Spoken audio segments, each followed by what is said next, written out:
en vidant les communes de leur substance, c'est pas acceptable. Bon, nous on veut pas demain à la municipalité de Tremblay, comment dirais-je, inaugurer les plantes vertes. Hein. On veut pas faire ça. Et puis quand même, la commune, c'est quand même le lieu de prédilection pour que les citoyens et leurs élus se rencontrent. Quand il y a une métropole de 7 millions d'habitants, imaginez, hein, c'est bien métropole, Paris, Hauts-de-Seine, Val-de-Marne, Seine-Saint-Denis, avec une gouvernance, c'est-à-dire un conseil métropolitain de 300 personnes, qui se réunira une fois par an, dans le meilleur des cas. Comment voulez-vous qu'on traite concrètement des problèmes de la quotidienneté des habitants? Donc ce projet, il n'est pas, à nos yeux, il n'est pas acceptable, on l'a dit au conseil municipal. Alors, ça n'a pas tellement bougé, parce que faut dire que la presse n'en a pas tellement parlé. On parle plus aujourd'hui, de ce que vous savez, hein.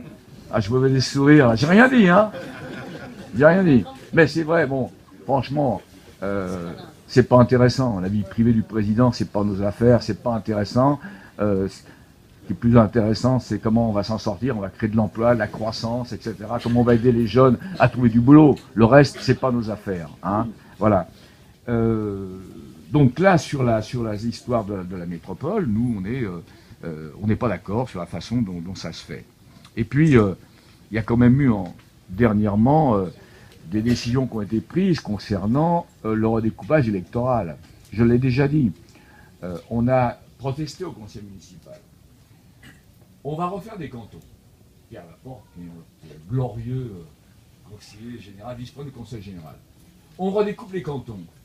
Et puis pour nous, je sais pas, on est peut-être le mouton noir, je sais pas, de la petite classe politique, j'aime pas cette formule, mais on nous sépare, on sépare Tremblay de sa circonscription historique. Tremblay, Villepinte, Sevran. Et avant, mais il y avait Aulnay et Blanc-Ménil. On nous sépare de Villepinte, alors qu'on a 8 km de limite communale avec cette ville, qu'on a le même hôpital, on a le même commissariat, on a même la même gare, on a plein d'activités communes, on a une histoire, un patrimoine de travail ensemble, pour nous mettre avec Beaujour, j'ai rien contre Beaujour, hein, Beaujour, Coubron, Montfermeil. On n'a aucune relation avec Montfermeil. Bon, allez,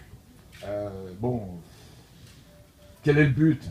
Le but, c'est d'essayer d'éliminer cette sensibilité politique ici, il faut bien le voir. Il faut bien le voir. Et ce qui est malheureux, c'est que c'est une formation de gauche qui veut éradiquer ce qu'il y a à sa gauche.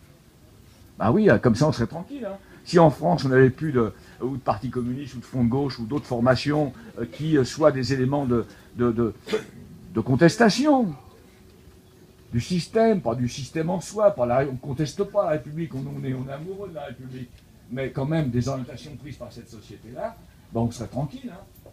Le jour où il n'y aura plus à gauche de pluralisme, on aura un système à l'anglo-saxonne, de grandes formations, il y aura l'alternance, et puis les autres circuler, il n'y a rien à voir. Ce qui se passe aux États-Unis avec les deux principaux partis politiques, ce qui se passe en Allemagne, en Grande-Bretagne. Et nous, on a fait la Révolution française. On n'a pas demandé au roi de Prusse pour la faire. La France est le pluraliste, c'est comme ça. Alors évidemment, en démocratie, le pluralisme, ça bouge, quoi. Ça bouge, il y a des contradictions, il y a des débats. Mais là, manifestement, on s'en prend à Tremblay. On s'en prend à Tremblay, parce que là, qui ne comprennent pas.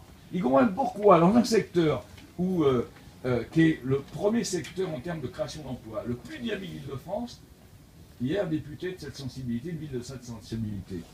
Si on a ces résultats, si on a vu, c'est que les gens perçoivent aussi qu'on est capable, nous, d'être présents sur le terrain de l'économie, sur le terrain du progrès, sur le terrain du développement. On n'est pas des gens obtus. Hein. Moi, je dis, quand je vois les députés à l'Assemblée nationale, ils me font rire. On me fait passer pour un archéo, et je dis, écoutez, moi je travaille quasiment tous les jours avec des entreprises du CAC 40.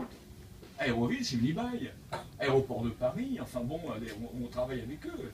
On n'est pas des gens obtus. Voilà, donc le découpage électoral, c'est scandaleux.